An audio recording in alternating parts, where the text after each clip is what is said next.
We're in Beijing, the capital of China. This is where we're sent to start the process. In order to go to North Korea, we have to sign up through an agency for a sightseeing trip in one of the most restricted countries on the planet. To be eligible to participate, it is obligatory to complete this form and accept a whole list of restrictions, some of which are completely absurd. Entering the country with a Bible is forbidden. Wearing a t-shirt with political or obscene slogans is forbidden. Bringing books in Korean or about North Korea is forbidden. And above all, it is forbidden to be a journalist. We've had to become invisible online before we sent our request. Donc là, nous sommes à l'aéroport de Pékin. Dans une heure, on va prendre le premier vol pour Pyongyang, la capitale de la Corée du Nord. Le pays est totalement interdit aux journalistes. Du coup, on va se faire passer pour deux touristes. Avec des caméscopes. We are flying with Air Koryo, the North Korean state-owned airline. No foreign newspapers are available, only the official press boasting about the great leader Kim Jong Un's latest missile tests. There are no blockbusters on the screens, just propaganda videos on a loop.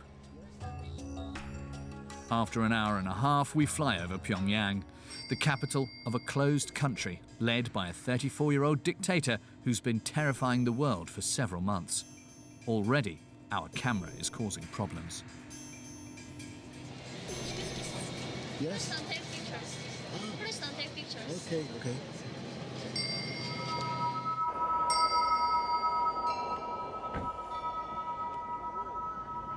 We are part of a group of about 20 tourists.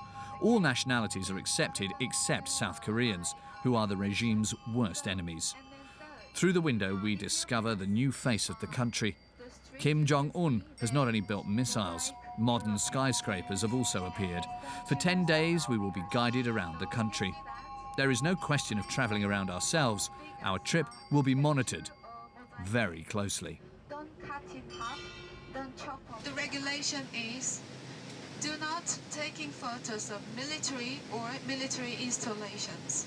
Number 2 is if you have some images of our leaders, and then please keep it well. Don't tear it, don't throw out to the waste box, and don't roll it.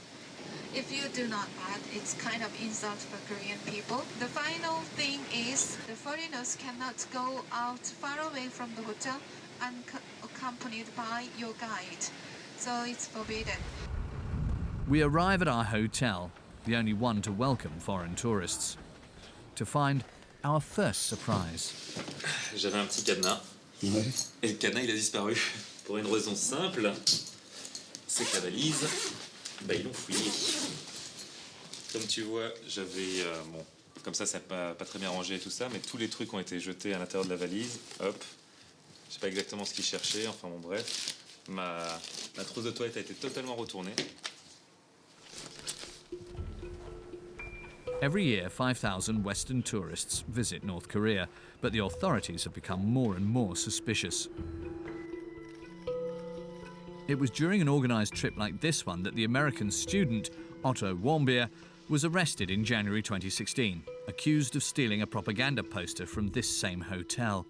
2 months later, he appeared terrorised, head down in court, a trial worthy of Stalin, with a show of contrition in front of the cameras. I entirely beg you, people and government of the DPR Korea, for your forgiveness. Please, I have made the worst mistake of my life. Otto Warmbier was finally sent back to the United States, but in a coma. North Korean authorities claim he was affected by botulism, a rare disease, while in prison. His parents accuse his jailers of torturing him. The autopsy was inconclusive, and his death remains a mystery. What we do know, however, is that he disobeyed the guides who were accompanying him, which could have led to his arrest. C'est dans cet hôtel qu'a été arrêté l'Américain, le célèbre Américain, qui est resté 2 ans emprisonné avant de mourir aux États-Unis. Et d'après nos informations, il aurait tenté de se rendre au 5e étage. C'est l'étage interdit.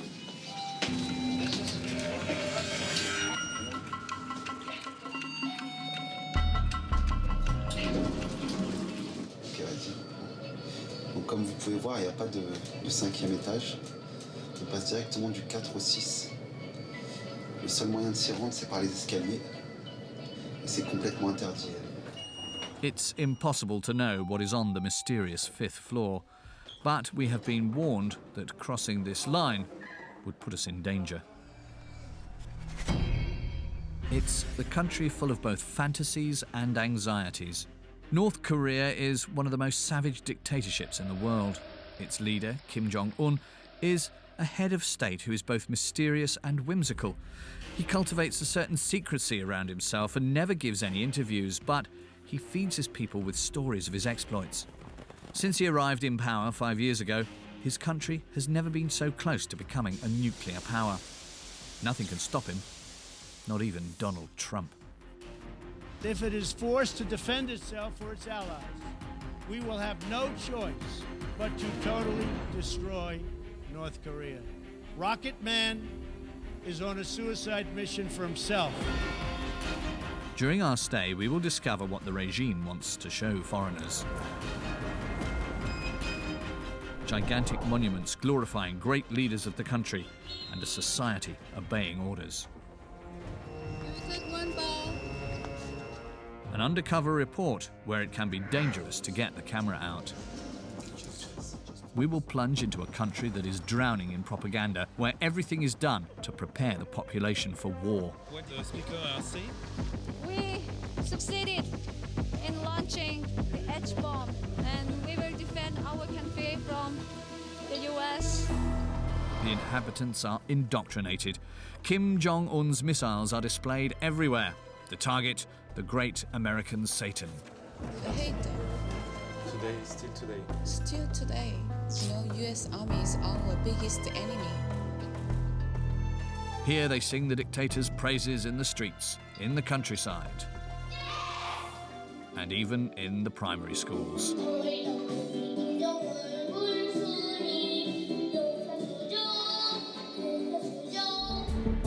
We also went to the place where Kim Jong Un grew up, in Switzerland, where nobody knew his true identity. There were one or two guys sometimes following him but we thought, okay, maybe it's part of the family. Nowadays we think, okay, this might have been his bodyguards maybe. Finally, we investigated in Malaysia, where Kim Jong Un most likely ordered the assassination of his own brother. It definitely took a lot of planning, yeah. It's not something that is done overnight. The execution has to be perfect for this kind of thing, and I think the execution was perfect. 그렇다 보니까 사람들이 많이 조심을 하고 항상 이제 공포감이 더 커지고 있다고 그런 이야기들 좀 들었어요. Journey into Kim Jong Un's Korea, the #1 enemy of America and its allies. Do you consider that Kim Jong Un is a madman? Of course not. He is very smart, realistic, extremely pragmatic person, and probably the greatest Machiavellian currently in operation.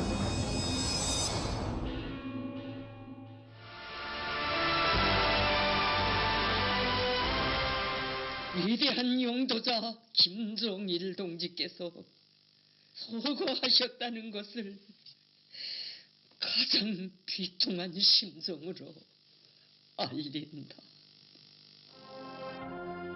In December 2011, after the death of Kim Jong-il, the man who had led North Korea for 17 years, the world discovered the man he had chosen as his successor, his third son, Kim Jong-un, a chubby young man, 28 years old, who cried in front of his father's body.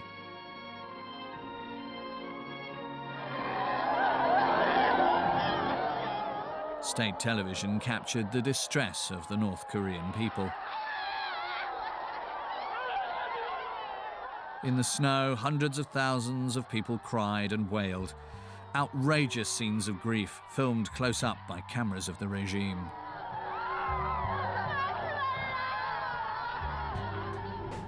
Kim Jong-un accompanied the hearse with the highest dignitaries of the country. That day, many underestimated him. They thought he was too young and undoubtedly too weak to take power. But the new dictator would quickly silence his critics. Andrei Lankov is one of the world's leading experts in North Korea.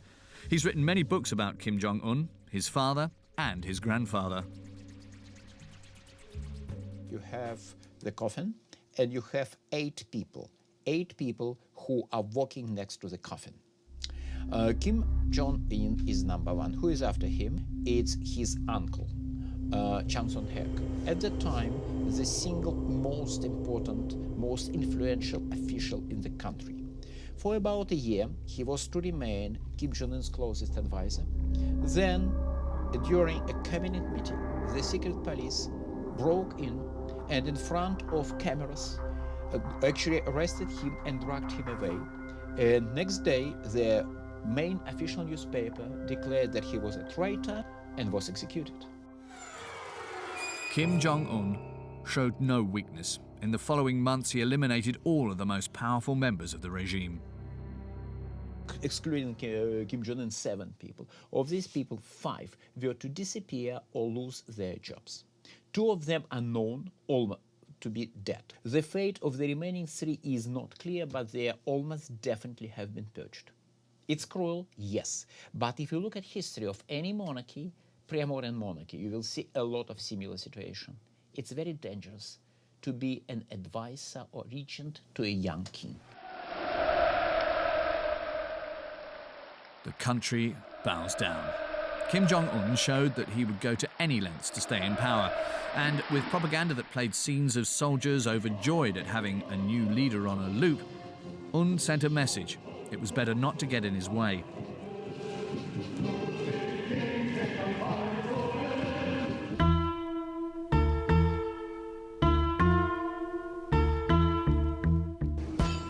The first step in a trip to North Korea is to pay tribute to the country's former great leaders, Kim Il-sung and Kim Jong-il, the grandfather and father of the current leader, Kim Jong-un. Every day, thousands of people come to bow down before the huge statues in their image. They were built after their deaths. We have to buy flowers and place them in front of the monuments. It is obligatory for tourists. However, we are forbidden from taking pictures. We film discreetly. Lay flower. Off your sunglasses. Lay flower and come back to the line.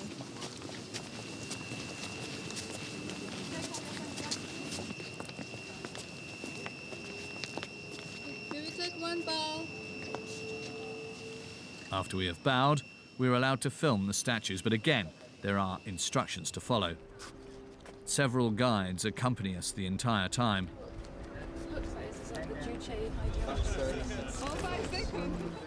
Mr. Kang, their head, checks that the images of the great leaders are not cut off, as this, according to him, would be disrespectful.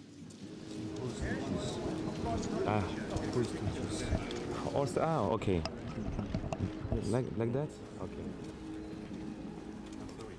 This statue itself is 20 meters, but during their lifetime, President Kim Il-sung is taller than General, so the statue is different. And then the pedestal itself is 3 meters high, or totally 23 meters. After they will make another statue of Kim Jong Un? No. Now the statue we don't have it. Why? Kim Jong Un, he doesn't like it. He doesn't like statue? He doesn't like his painting and his statue. Okay. Why? You don't know why? Because he's really humble. Okay. Yeah. He likes normal life. Kim Jong Un, a normal president. The next part of the visit will prove the opposite. In a neighbouring bookstore, there are shelves filled with his books, in every language. At the age of 34, in addition to his career as dictator, Kim Jong Un has already taken the time to write a dozen books. Anticipons la victoire finale par une offensive idéologique révolutionnaire. Signé Kim Jong Un. Les vétérans sont les aînés révolutionnaires inestimables qui sont à l'origine de cet indomptable esprit de défense de la patrie. Ça, c'est un titre, ça. As well as the books, there are records. Every one a song to the father of the nation.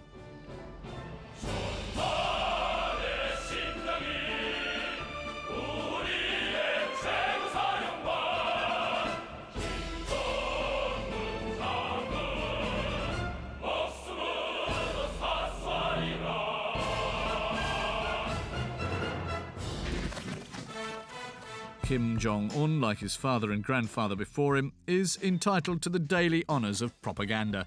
The great leader is also a great horseman.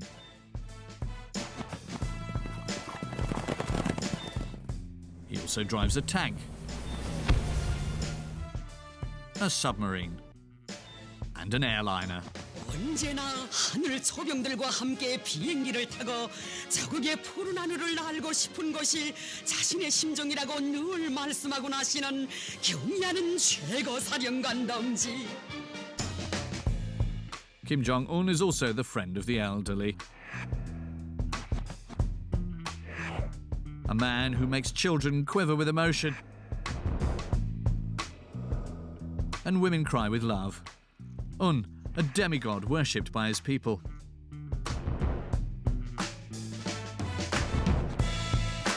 However, everything led to believe that his style would be different from that of his predecessors. He was educated partly in Europe, far from North Korea.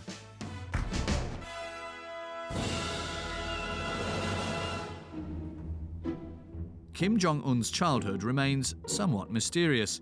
He was born in 1983, though the date is uncertain.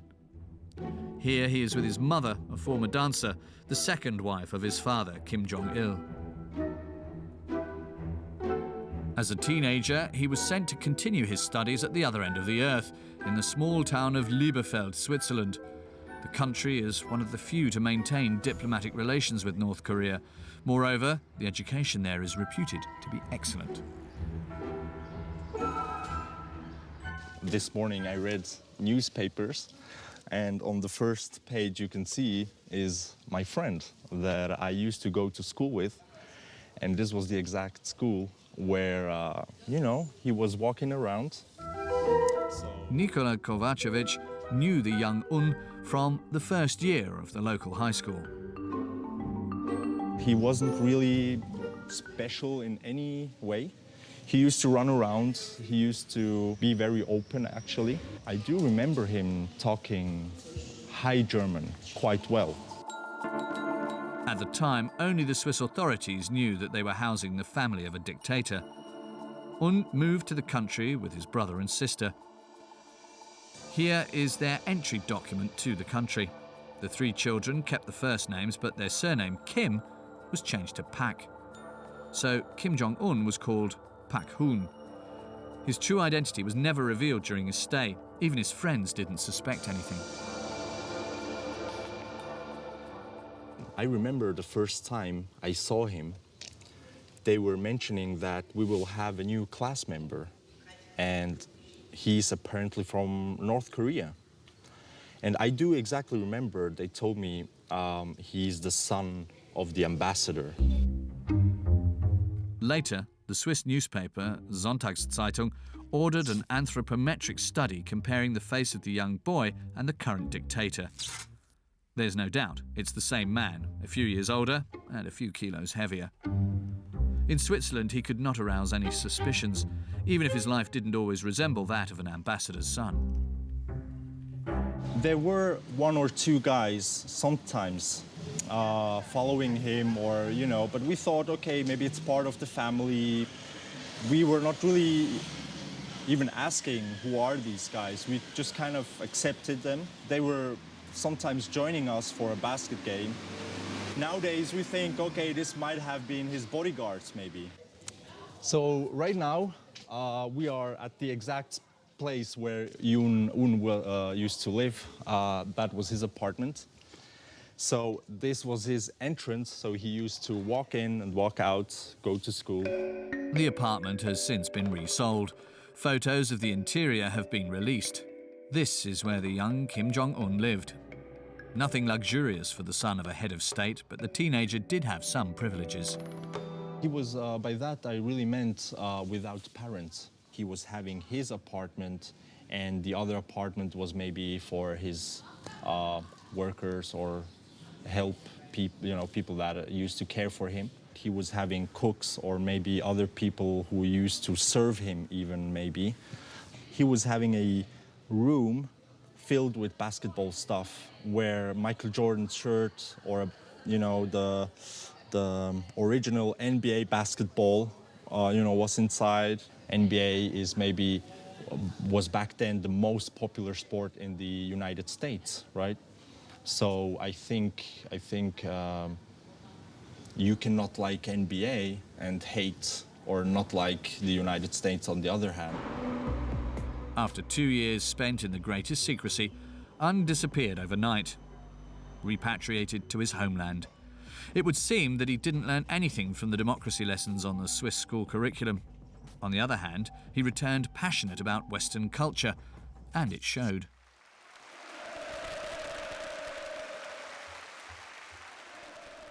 In July 2012, a few months after his accession to power, Un appeared as his father and grandfather never had. He attends a concert in Pyongyang accompanied by his wife. In North Korea, the first ladies had always remained invisible until then.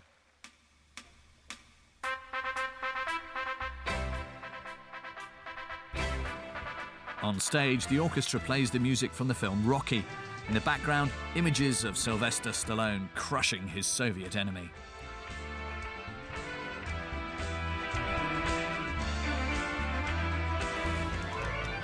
The highlight of the show, Mickey, Minnie, the Seven Dwarfs and Winnie the Pooh, symbols that couldn't be more American.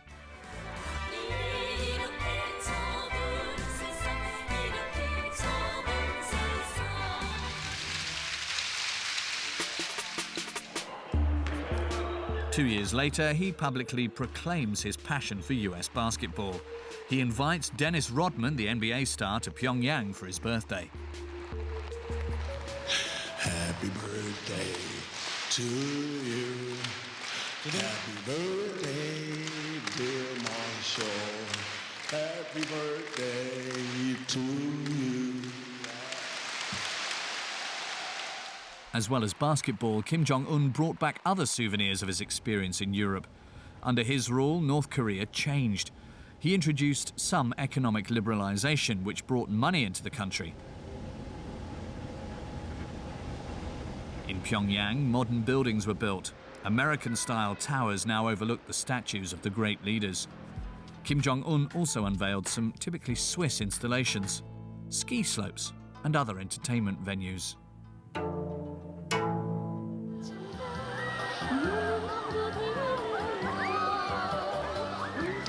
C'est le parc d'attractions le plus récent. Il a été fait construire par Kim Jong Un parce qu'il considère qu'une société développée, c'est avant tout une société de loisirs. Theme parks have opened and also amusement arcades.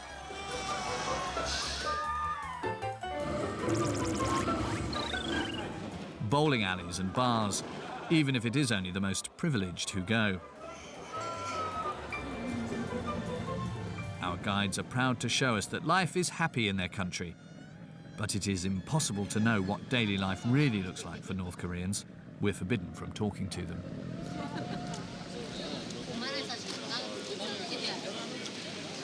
Toujours sous la surveillance. Voilà, le monsieur à ma gauche, là, c'est celui qui nous surveille avec le plus de vigilance.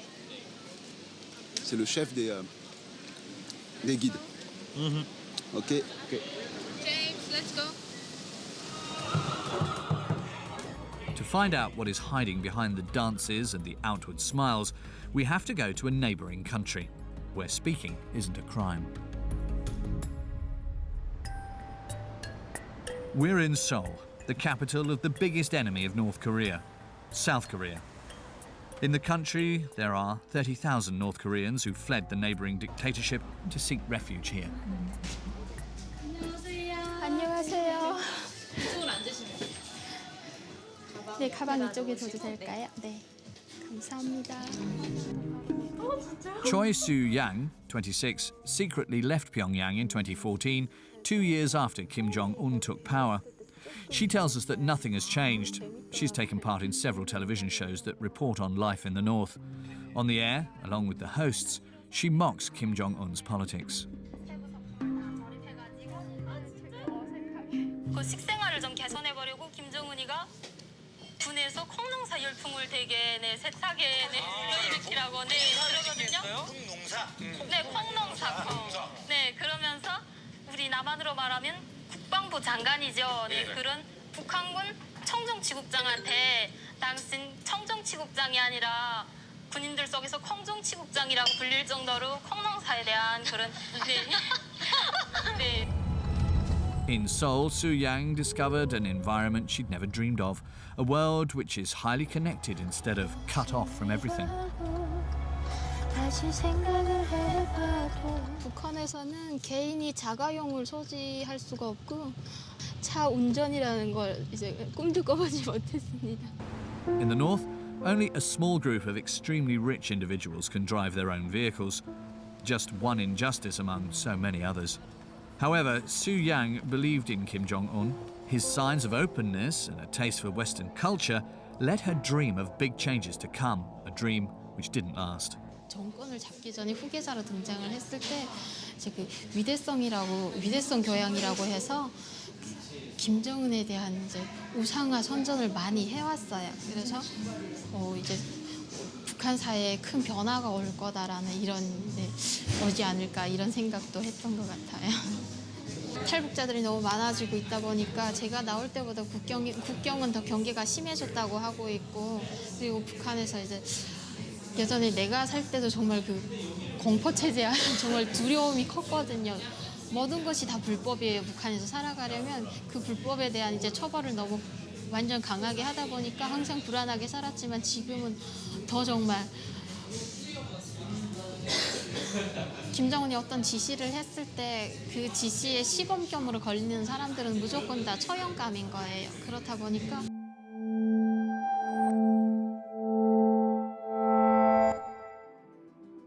Kim Jong Un eliminates anyone who gets in his way. In North Korea and even abroad, borders don't get in the way of the officials in Pyongyang.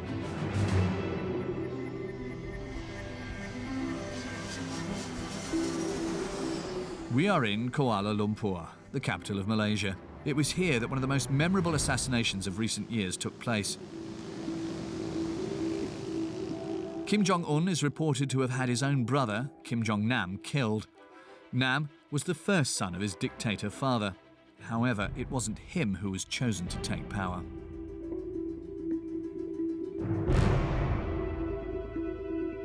In 2003, he was exiled from his family and country for trying to enter Japan with a fake passport.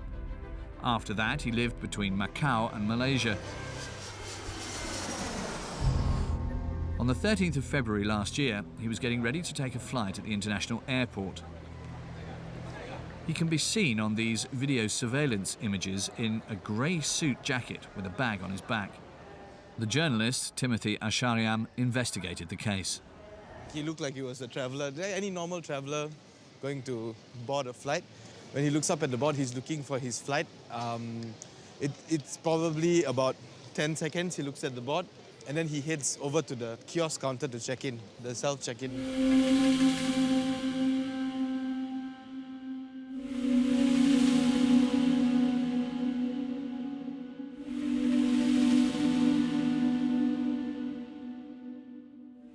He came to this counter, this exact counter, to check in for his flight. And as he was checking in, he was very busy, so he didn't know what was going on around him.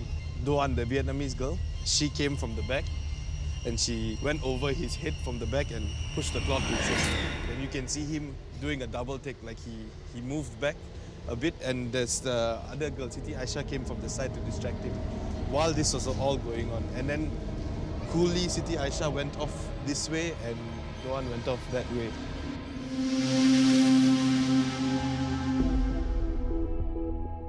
The scene is filmed by two different cameras. Here we can see the young woman who runs her hand over his face from behind. Then her and her companion calmly leave the crime scene. According to the journalist, that day, the two women weren't alone. Apparently, allegedly, there were 4 North Koreans sitting at that cafe right there. They must have been sitting at that table, as you can see, that table facing directly us. It was reported and it's alleged that they were sitting there and monitoring, and then immediately after it happened, they had gotten up and left. Kim Jong-nam doesn't know at this point that he's been poisoned. The chemical doesn't act immediately, and after the attack, he doesn't appear weakened. The doctors later discover that he had inhaled VX nerve agent, an extremely powerful neurotoxin. A single dose and death is certain. Worried, Kim Jong-nam goes straight away to an information desk. He's then taken to the police. On these images, we see him reenact the scene.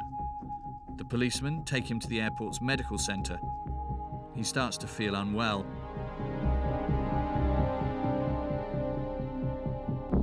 A passerby takes this photo of him. He is lying on a stretcher, waiting to be taken to hospital. He dies in the ambulance. It definitely took a lot of planning, yeah. It's not something that is done overnight. It's a lot of planning, a lot of execution. The execution has to be perfect for this kind of thing. And I think the execution was perfect. For this perfect murder, everything points to North Korea, which is one of the only countries to possess the VX poison. The 4 men who were watching the scene managed to get away, but the 2 women who carried out the attack were arrested.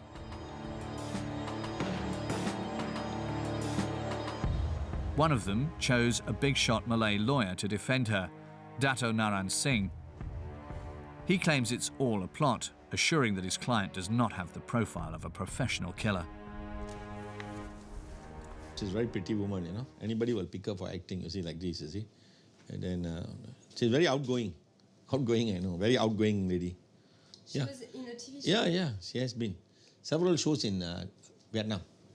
So she really wanted to be famous? Yeah. Any woman lah. Slightly questionable arguments from the lawyer, but according to him, this explains that the young woman didn't know what she was doing. What happened, they started doing video prank itself in Vietnam. And she was invited to come to Malaysia to do these video pranks. That was the reason she was here. One of the things that she did that day was to get a movie shooting for a prank video. There were certain people who were with her, who directed her to go and do this act. And she's merely innocent in doing the act. That's what we are looking at. The young woman says that her and her companion had been trained for several months, carrying out real hidden camera stunts. It's going to be hard to convince the court of such an unlikely story. They both risked the death penalty. Regardless of their fate, everything points to Kim Jong Un being the person who ordered the assassination. In the centre of Kuala Lumpur, we have a meeting with Axel Huang, a friend of the victim. According to him, Nam knew he was in danger. He always sit here. Wife sit here. So he like here.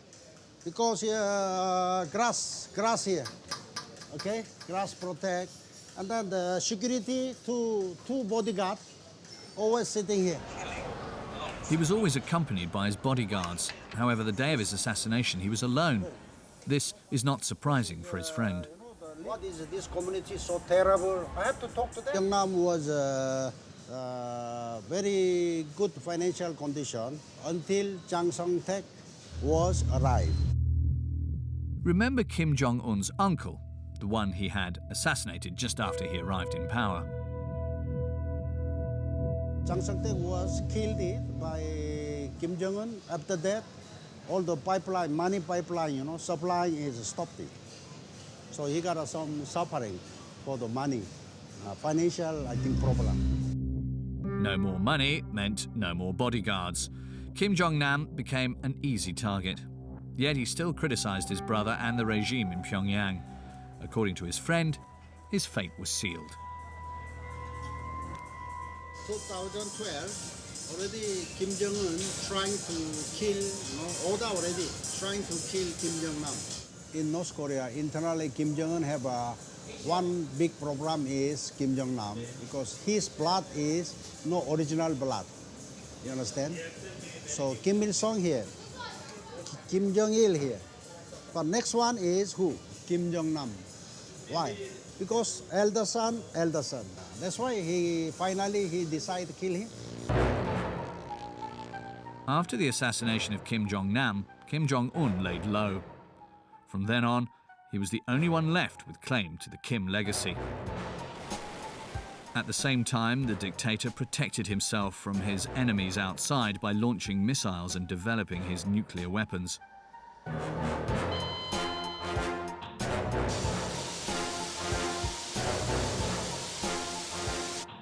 Nobody can touch him. That's what he hammers home in propaganda clips like these, broadcast on state television.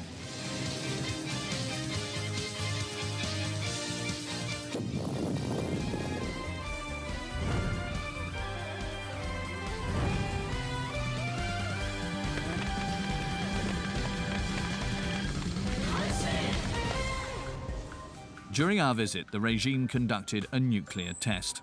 This military success is displayed everywhere. Newspapers are shown behind glass in the streets. On the front page that day, the regime is threatening its enemies, South Korea and the United States, with nuclear war.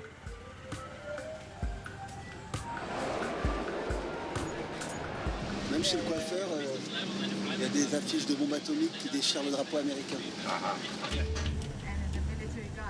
Our guides take us to the countryside. We take roads which are completely empty. Sometimes we see large blocks of stone intended to block tanks in case of an invasion. Our destination for the day is a farm. It has 1,867 farmers here. The total population of this area is about 3,043 people, and also it has over 1,000 families. Inside the farm is a statue depicting the abundance of the country. It was built in 1997, during a famine that caused hundreds of thousands of deaths in the country. Donc chaque visite qu'on fait, en fait, elle a un objectif précis. On est vraiment dans un voyage de propagande. Et ici, c'est une ferme modèle. L'objectif, c'est de nous montrer qu'il y a à manger en Corée et que la famine, elle est loin. During our visit, it's impossible to see the workers close up. Everything is done so we don't meet. This is a farm? Yeah. But there are no farmers. It is too hot. Okay. They are under shadow. Okay. We can't see the farmers. On the other hand, we can hear what is broadcast all day over the loudspeakers that are placed all around the farm.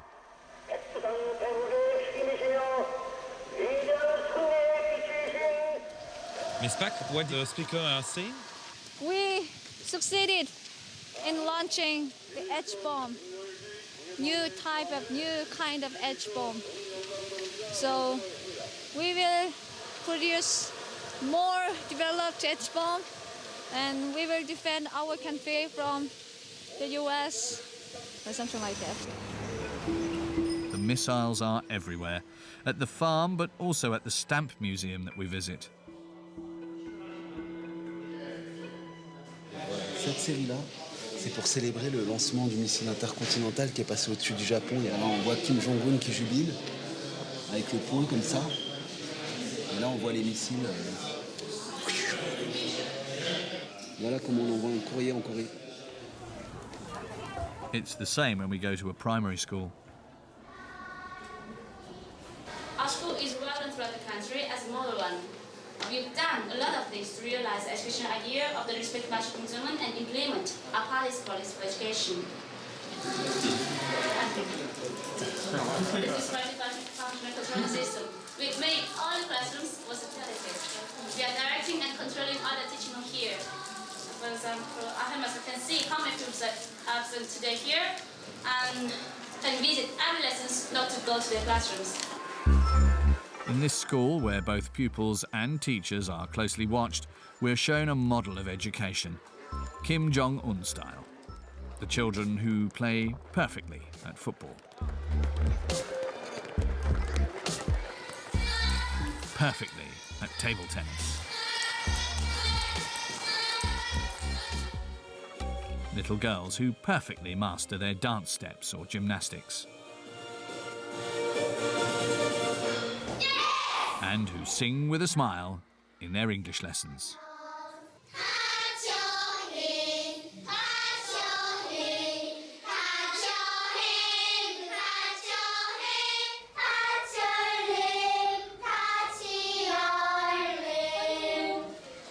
The highlight of the visit, the show by the children who not only have to excel in class and at sports, but also in music.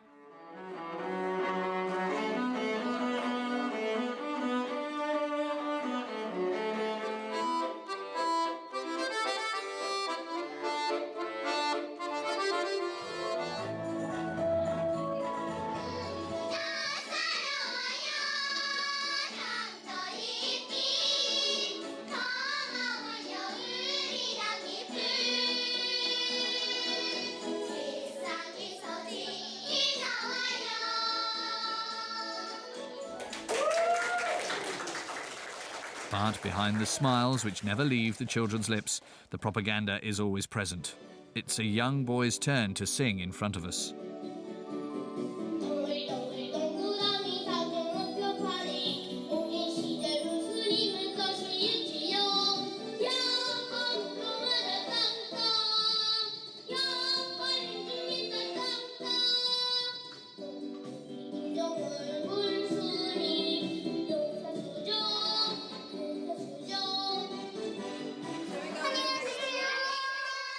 The great leader at the heart of their education, even in the science classroom.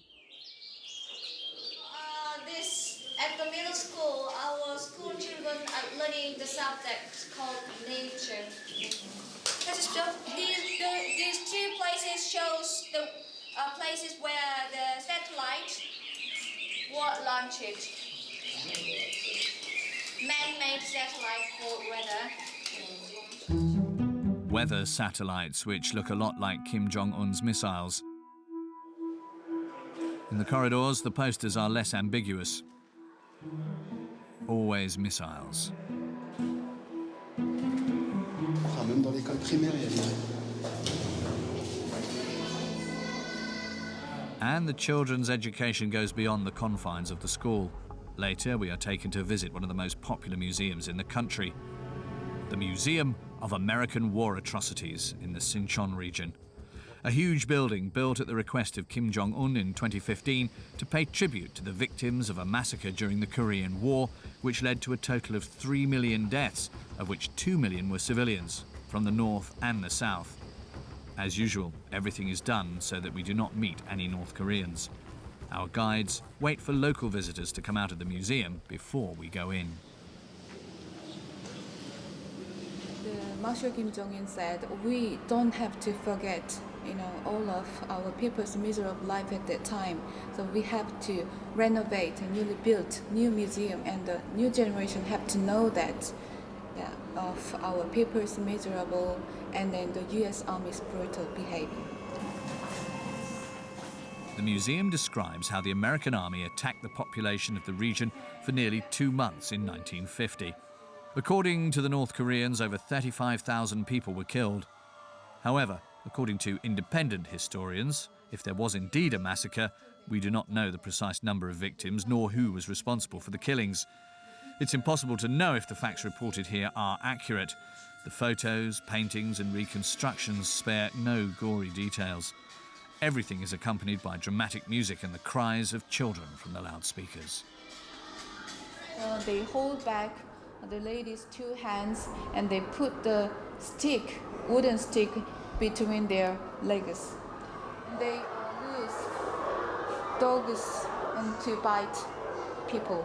How brutal they are, cut her breast down and then they pour gasoline to her body and they set the fire. The U.S. Army, they bind the rape into the whole body of the newborn baby and they use as a football and they kill them.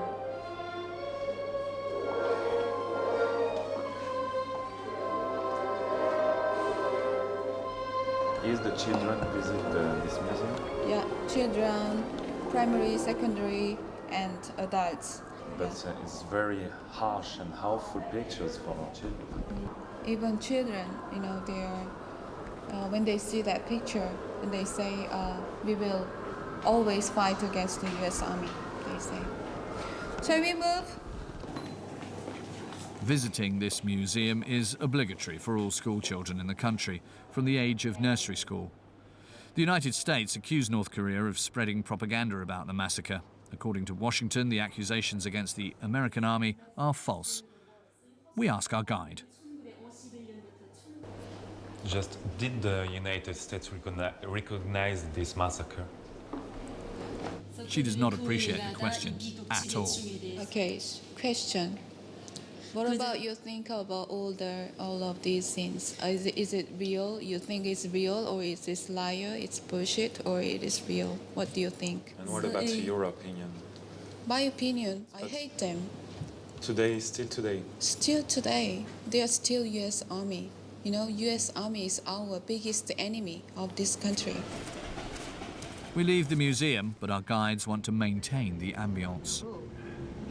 It's rain because of sadness of Koreans. Yeah, we are going to the DMZ now, military demarcation line. The Korean Peninsula, 10 billion people are separated in two, north and south.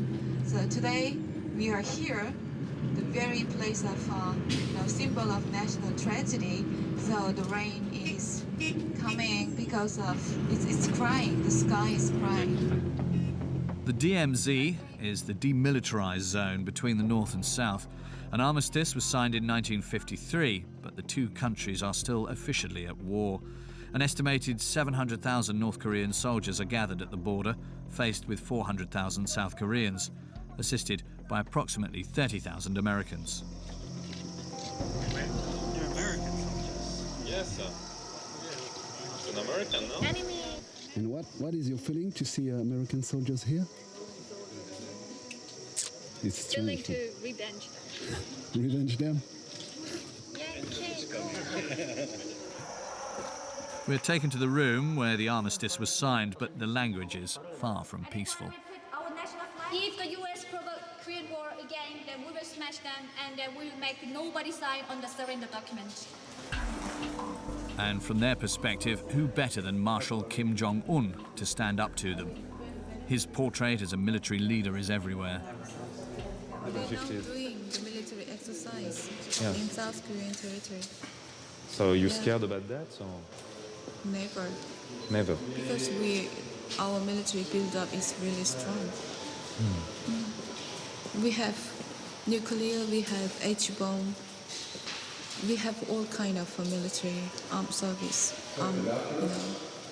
weapons. So we're never scared. Our people wants to, fight against the U.S.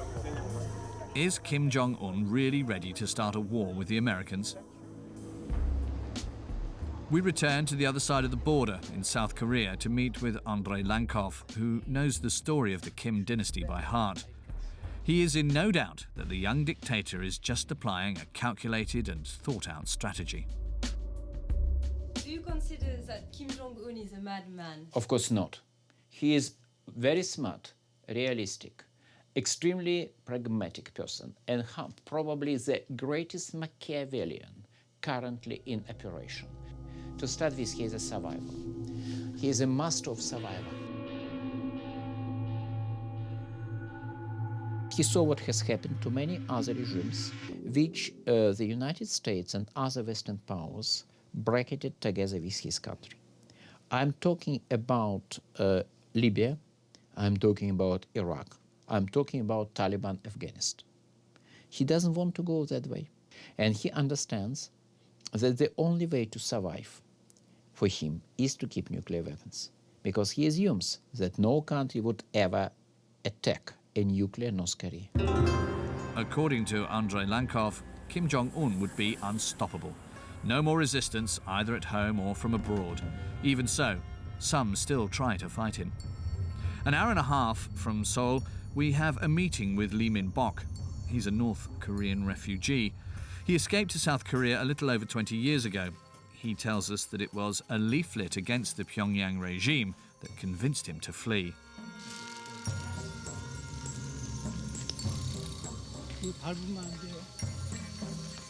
Mr. Lee is one of North Korea's biggest enemies.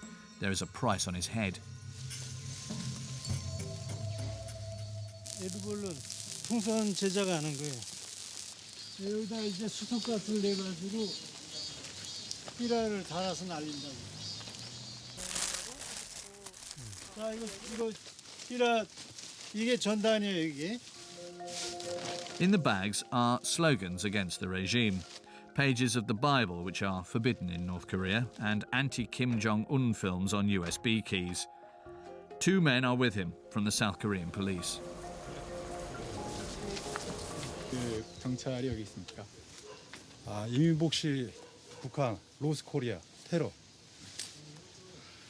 6명이서 2명씩 24시간 매일 어디를 가든지 항상 있어요.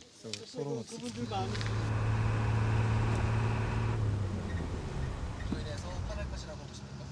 화나는 정도 아니라 이것 때문에 한 200여 차례 항의를 했고요. 저희 하는 걸 독침 솔라 스파이를 보냈댔고요. 다 잡았지만요. 암살 시도를 많이 한다고 해도 그 두려우시지 않으십니까? 네, 괜찮아요. I'm okay. 네, 오히려 그럴수록 이게 효과 있다라고 오히려 희열을 느껴요. After 2 hours on the road, we reach our destination, in the middle of nowhere. North Korea is within reach of the balloons. 요거 한 10km? 10km. 네, 아주 가까워요. 여기는 군사 통제 구역이 돼서 들어갈 수 없어요. 여기서부터. 네, 여기. His wife helps to prepare the delivery. The mechanism is simple. Each bag filled with leaflets is linked to an alarm clock. When it goes off, the bag opens. 위에 높았대 몇 시간 정도 그 키가 터진 소스는 그냥 우리 대부분 다 Lee Min-bok inflates a dozen balloons. His work is financed by an evangelical South Korean mission. The wind carries them over North Korea. 좀 있으면 안 보여요. 레이더에 안 걸려요. 소리가 없어요. 그러니까 인간의 능력으로는 이거 막을 수 없는 거예요. 김정인이가 아무리 큰 소리 쳐도 이걸 못 막는다. It's hard to know what impact these balloons have on the North Korean population. Most likely, it's fairly minimal, especially since it is very dangerous to be caught on the other side of the border with a tract denouncing the regime. It's the last day of our trip in North Korea. Il est 6 heures du matin. Et sur la rive en face, il y a plein de gens qui dansent sur des musiques patriotiques. During our whole stay, besides our guides, we've only seen any North Koreans from far away. Everything is organised to limit the contact between them and us, the foreigners. They're not allowed to leave the country and they can't communicate with the outside world. Is it possible to send a mail? Send a mail, possible. Yeah? Where was it? Which country? France. France? Yeah. We film discreetly. For my mom. Je dois remplir un formulaire. 근데 이거 9월 말. Okay, I have to. 카트린이 떨어진다는데. Okay, France? The internet network is practically non-existent in North Korea. Around 0.5% of the population have access, and only the richest and the most powerful. But it is still being monitored. So there is internet here? Nothing. Nothing? Nothing. Only email. Ok, il y a que les emails. Ok. Not Google. Huh? Google, no. Google. No. Okay. Yeah. Okay. Yeah. Okay. Je pense qu'elle connaît pas. C'est un des seuls endroits du pays où tu peux envoyer un email en fait. Ok. Can I can... Donc là le mail va partir mais de la boîte mail de l'hôtel. Autant dire que faut pas écrire n'importe quoi.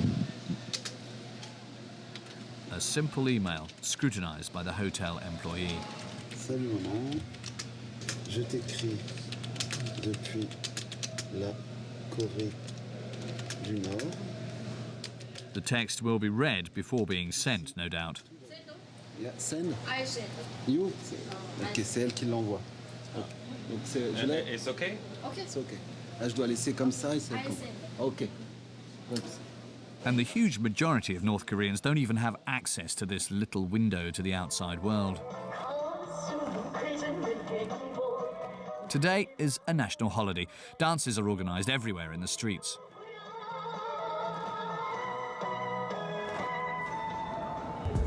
Our guides take us to the centre of Pyongyang, where the biggest event is to take place. To get there, we take the subway, where we are allowed to film on the condition that we don't speak to anyone.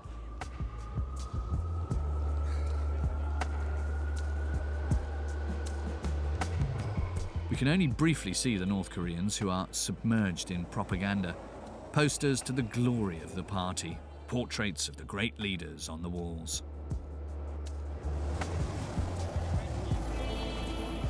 In the carriages, and even on the pins that nearly all of the passengers wear.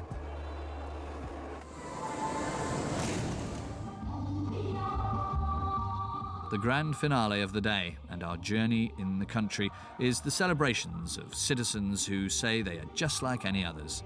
It was Kim Jong Un himself who developed tourism when he arrived in power. He recently declared that he wants 2 million foreigners to visit the country each year between now and 2020, 20 times more than currently.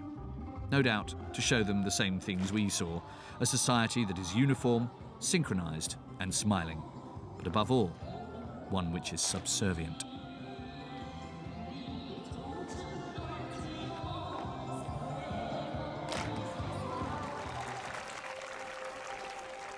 When the music stops, the square empties in a few seconds. The citizens were probably just actors. Here, even on a day of celebration, it remains a society under control.